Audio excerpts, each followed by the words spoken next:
Have you ever stopped to think about what's really driving climate change? Polluted air, melting ice caps, floods, droughts, and then asked yourself a harder question.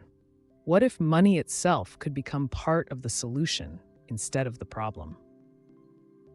Most people think sustainability finance and green investments are idealistic concepts pushed by activists. But the truth is, they emerged to solve a very real and urgent problem. Traditional finance chased short-term profit while quietly ignoring long-term environmental and social damage. To see this clearly, imagine something simple. You choose to invest in a company because it uses clean energy and treats workers fairly, even if returns take a little longer.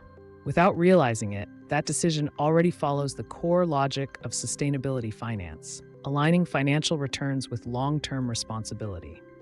This is the Learning Studio, where finance stops being abstract numbers and starts shaping the real world. What's actually happening in that choice is straightforward. Capital is being directed toward projects that reduce environmental harm, support communities, and still generate economic value. That balance between profit, planet, and people is exactly what sustainability finance means when explained formally.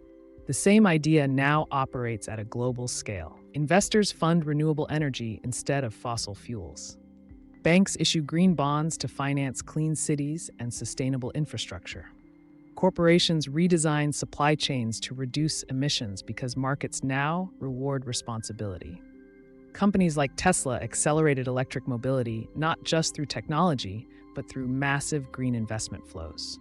Firms such as Apple power global operations with renewable energy because sustainability now affects valuation, reputation, and investor confidence. At the institutional level, organizations like the World Bank and the International Monetary Fund finance climate programs, sustainable development, and resilience projects across countries.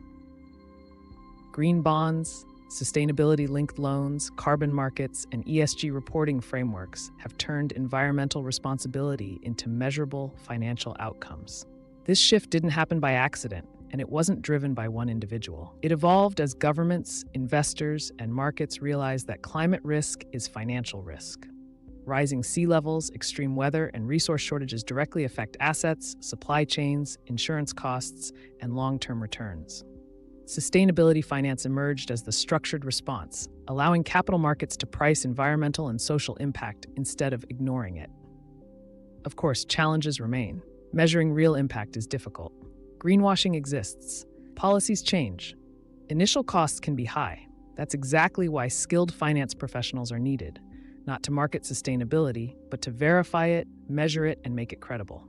Once you understand this intuition, sustainability finance stops sounding like a trend. It becomes clear that it's the next phase of how capitalism adapts to reality.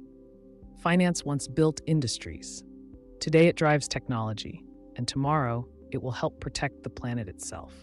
Now that you understand the intuition behind sustainability finance and green investments, the next natural step is to explore ethical AI and algorithmic accountability in finance, where technology, fairness, and responsibility collide inside modern financial systems.